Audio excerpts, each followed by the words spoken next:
गरम पाण्याचे झरे कोणत्या जिल्ह्यात आढळतात?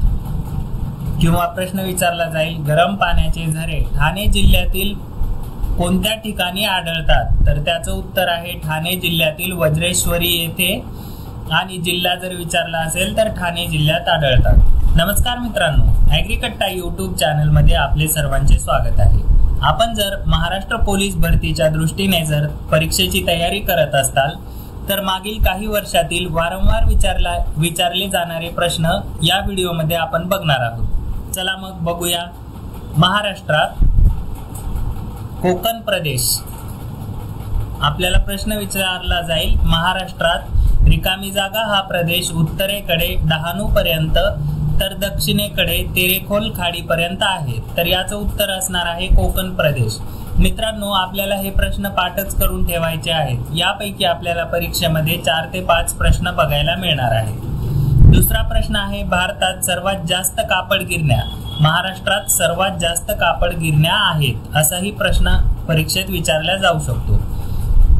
तिसरा प्रश्न असा विचारला जाऊ शकतो, रिकामी जागा नदीच्या खोऱ्यात ऊसाचे पीक मोठ्या प्रमाणात घेतले जाते। तर याचं उत्तर असणार आहे प्रवरा नदीच्या खोऱ्यात ऊसाचे पीक मोठ्या प्रमाणावर घेतले जाते। भारतात सर्वात जास्त विद्युत निर्मिती प्रकल्प कोठे आहेत? तर भारतात सर्वात जास्त विद्युत निर्मिती प्रकल्प हे देखील महाराष्ट्रात आहेत। पाचवा प्रश्न आहे, महाराष्ट्राचे पठार कोणत्या खडकापासून बनले आहे? महाराष्ट्रातील पठार हे बेसॉल्ट या खडकाने बनलेले आहेत। त्यानंतर पुढचा प्रश्न असेल, महाराष्ट्रातील रिकामी जागा जिल्हा आकाराने लहान पण लोकसंख्येने मोठा आहे। तर याचं उत्तर आहे मुंबई हा जिल्हा आकाराने लहान पण लोकसंख्येने मोठा आहे। पुढचा प्रश्न, गरम पाण्याचे झरे कोणत्या जिल्ह्यात आढळतात? किंवा प्रश्न विचारला जाईल, गरम पाण्याचे झरे ठाणे जिल्ह्यातील कोणत्या ठिकाणी आढळतात? तर त्याचं उत्तर आहे ठाणे जिल्ह्यातील वज्रेश्वरी येथे, आणि जिल्हा जर विचारला असेल तर ठाणे जिल्ह्यात आढळतात। पुढचा प्रश्न, विदर्भातील तलाव मालगुजारी या नावाने ओळखले जातात। महाराष्ट्रात मोठ्या प्रमाणात मासेमारी कोणत्या जिल्ह्यात होते? तर रत्नागिरी जिल्ह्यात होते। महाराष्ट्रातील 100% साक्षर जिल्हा जर विचारला तर तो आहे सिंधुदुर्ग, आणि तालुका विचारला तर पन्हाळा तालुका असणार आहे।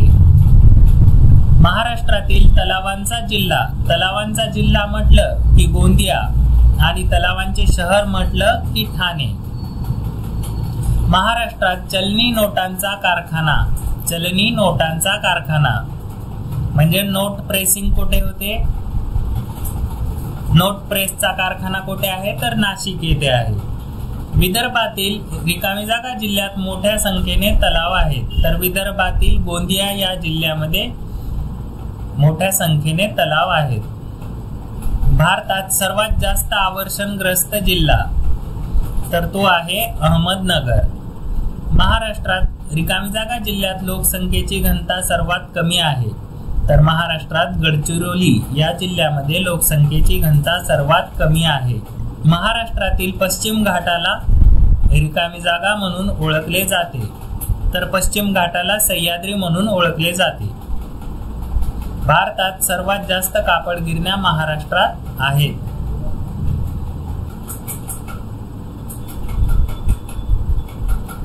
महाराष्ट्रातील रत्नागिरी जिल्ह्यात पुरुषांपेक्षा स्त्रियांचे प्रमाण अधिक आहे।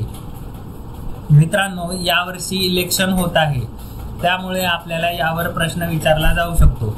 महाराष्ट्रातील कोणत्या जिल्ह्यामध्ये पुरुषांपेक्षा स्त्रियांचे प्रमाण अधिक आहे? तर याचं उत्तर असणार आहे रत्नागिरी जिल्ह्यामध्ये पुरुषांपेक्षा स्त्रियांचे प्रमाण अधिक आहे।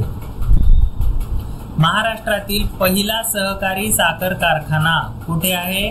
तर प्रवरानगर जिल्हा नगर येथे आहे। यशवंतराव चव्हाण मुक्त विद्यापीठ कुठे आहे? तर ते आहे नाशिक येथे।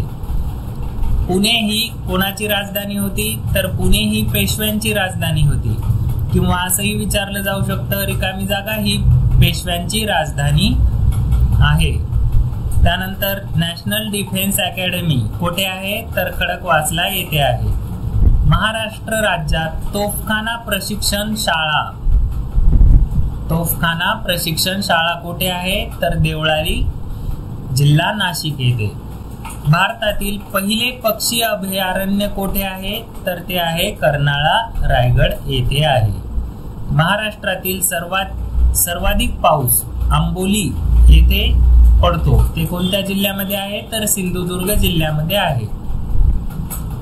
अशा पद्धतीने विद्यार्थी मित्रांनो, हे मागील काही वर्षामधील रिपीटेड म्हणजे वारंवार विचारले जाणारे प्रश्न आहेत. आपण हे प्रश्न पाठ करून ठेवायचे आहेत. यापैकी काही प्रश्न आपल्याला परीक्षेमध्ये बघायला मिळणार आहेत. अशाच नवनवीन अपडेट आणि सरळ सेवा भरतीच्या तयारीसाठी ॲग्रीकट्टा यूट्यूब चॅनल सबस्क्राईब करून ठेवा आणि PDF मटेरियलसाठी टेलिग्राम चॅनल जॉईन करायला विसरू नका. धन्यवाद.